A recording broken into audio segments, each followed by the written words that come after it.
주가 참 평안을 내게 주시리. 그 손 못자국만 져라. 그 손 못자국만 져라. 그 손 못자국만 져라. 주가 널 지키며 인도하시리. 그 손 못자국만 져라. 7월 15일 목요일 새벽입니다. 오늘도 기도로 새벽을 깨우며 말씀으로 하루를 시작하는 우리 모두에게 하나님께서 큰 은총을 베풀어 주시기를 기원합니다. 오늘 같이 기도하실 말씀은 요한복음 11장 32절에서 44절까지 말씀입니다. 마리아가 예수 계신 곳에 가서 배웠고 그 발 앞에 엎드려 이르되 주께서 여기 계셨더라면 내 오라버니가 죽지 아니하였겠나이다 하더라. 예수께서 그가 우는 것과 또 함께 온 유대인들이 우는 것을 보시고 심령의 비통이 여기시고 불쌍히 여기사 이르시되 그를 어디 두었느냐 이르되 주여 와서 보옵소서 하니 예수께서 눈물을 흘리시더라. 이에 유대인들이 말하되 보라 그를 얼마나 사랑하셨는가 하며 그 중 어떤 이는 말하되 맹인의 눈을 뜨게 한 이 사람이 그 사람은 죽지 않게 할 수 없었더냐 하더라. 이에 예수께서 다시 속으로 비통히 여기시며 무덤에 가시니 무덤이 굴이라 돌로 막았거늘 예수께서 이르시되 돌을 옮겨 놓으라 하시니 그 죽은 자의 누이 마리다가 이르되 주여 죽은 지가 나흘이 되었음에 벌써 냄새가 나나이다. 예수께서 이르시되 내 말이 네가 믿으면 하나님의 영광을 보리라 하지 아니하였느냐 하시니 돌을 옮겨 놓으니 예수께서 눈을 들어 우러러 보시고 이르시되 아버지여 내 말을 들으신 것을 감사하나이다. 항상 내 말을 들으시는 줄을 내가 알았나이다. 그러나 이 말씀 하옵는 것은 둘러선 무리를 위함이니 곧 아버지께서 나를 보내신 것을 그들로 믿게 하려 함이니이다. 이 말씀을 하시고 큰 소리로 나사로야 나오라 부르시니 죽은 자가 수족을 배로 동인 채로 나오는데 그 얼굴은 수건에 쌓였더라. 예수께서 이르시되 풀어 놓아 다니게 하라 하시니라. 아멘. 오늘은 마리아와 예수님이 만나는 장면이라고 할 수 있겠습니다. 이 말씀 바로 앞에는 마르다가 예수님을 만나는 장면이 나왔습니다. 마리아도 예수님께서 이곳에 계셨더라면 오라버니가 죽지 않았을 것입니다 하고 마르다가 했던 똑같은 말을 하죠. 예수님께서 이곳에 계셨더라면 이런 슬픔이 없었을 것이다. 마리아와 만나는 예수님, 또 마리아를 찾아가 만나주시는 예수님은 어떤 분이실까? 첫째는요, 함께 슬퍼하시는 분이십니다.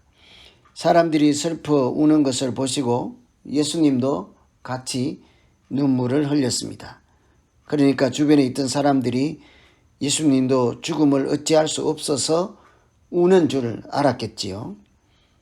눈을 뜨게 하고 모든 병을 고치신 예수님도 죽음 앞에서는 별 수 없거나 그래서 우는구나 이렇게 짐작들 했을 것입니다. 바로 그때 예수님께서 하시는 말씀이 무덤에 돌을 옮기라 무덤 문을 열라 그렇게 말씀하시죠. 이미 죽은 지 나흘이 되었으니 도저히 살릴 수도 없는 때라 나흘이 지났다는 얘기 아니겠습니까? 그러나 예수님은 무덤 문을 열고 나사로가 나오라고 하죠.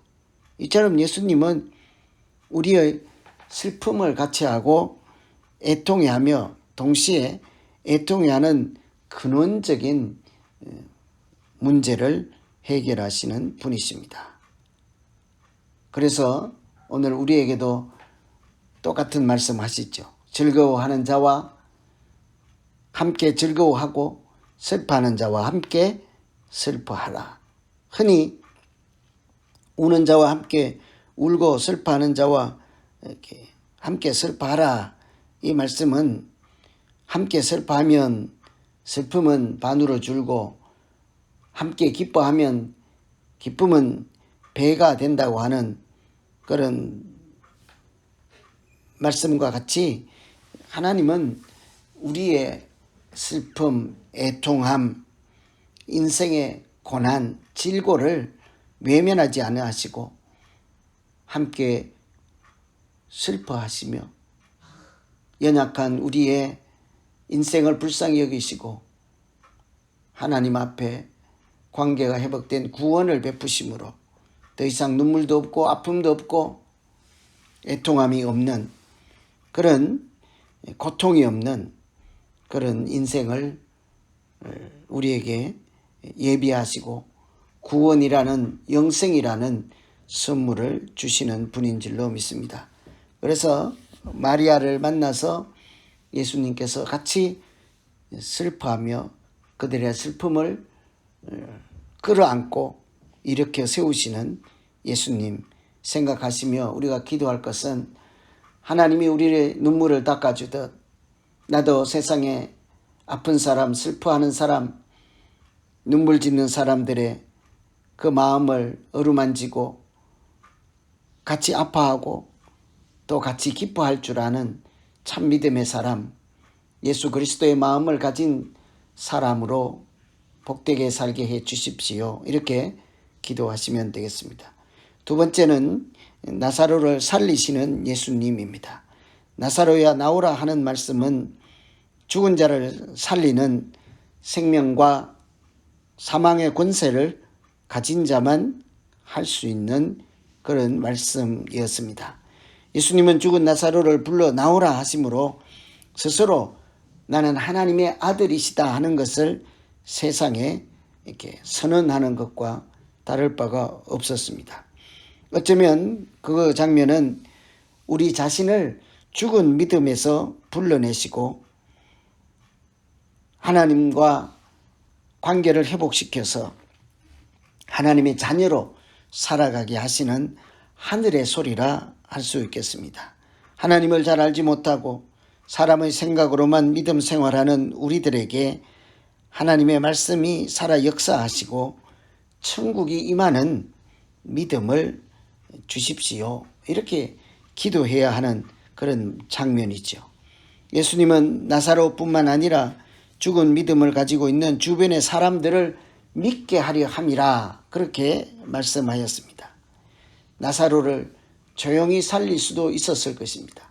아무 말씀하시지 않고 멀리서라도 나사로가 무덤을 박차고 일어나서 예수님께로 나아올 수 있게 얼마든지 하실 수 있었을 것입니다. 그러나 주변에서 눈물 흘리고 죽음은 어찌할 수 없나 보다 하는 그 사람들을 믿게 하려고 예수님은 무덤 문 열게 하시고 나사로에게 일어나 걸어 나오라 말씀하셨습니다. 나사로가 무덤에서 나올 때 우리의 생각을 바꾸게 하시고 눈을 다시 열어 주시기 위함이었습니다.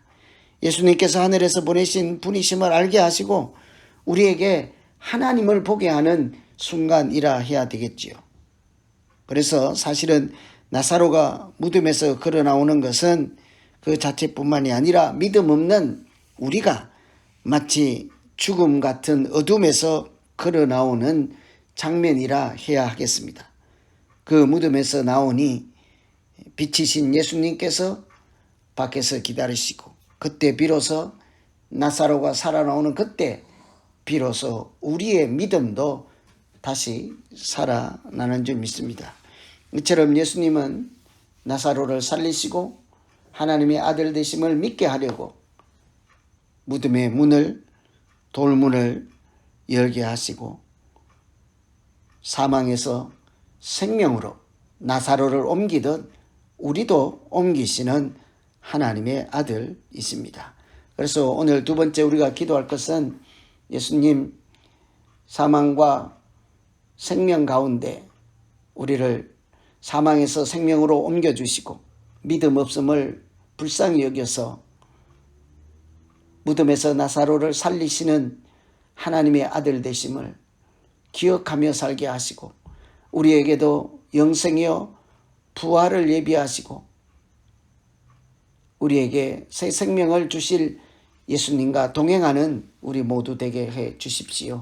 이렇게 기도하면 좋겠습니다. 오늘은 나사로를 살리는 장면 중에 특별히 마리아를 만나서 예수님께서 대화하는 장면입니다. 예수님께서 이곳에 계셨더라면 이런 고통이 없었을 것이라 하는 마리아에게 그 고통을 함께 나누시고 함께 울며 무덤에서 죽은 나사로를 살리신 예수님의 사랑을 기억하며 오늘 하루도 복되게 살아가는 우리 모두 되기를 간절히 소망합니다. 이제 같이 오늘 말씀 의지해서 같이 한번 기도하겠습니다. 하나님 아버지,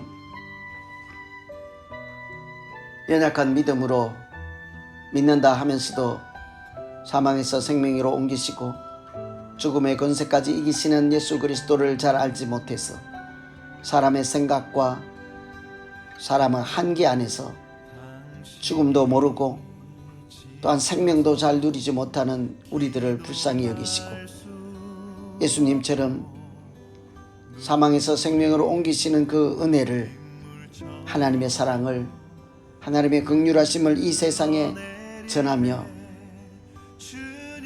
흑암의 땅에서 울고 있는 사람들에게 복음을 전하며 살아가는 빛의 사람으로 살게 하여 주시옵소서.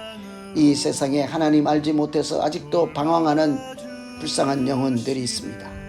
마치 무덤에서 그들을 불러내듯 흑암의 땅에서 그들을 불러내서 빛의 자녀로 살게 하시고 하나님의 은혜와 사랑을 누리며 아름답고 복되게 살아갈 수 있도록 구원하는 일에 우리 모두가 쓰임받게 하여 주시고 그 자리에 슬픔과 기쁨을 함께 나눌 때에 천국이 이루어지게 하여 주시옵소서. 예수님 이름으로 기도하옵나이다. 아멘.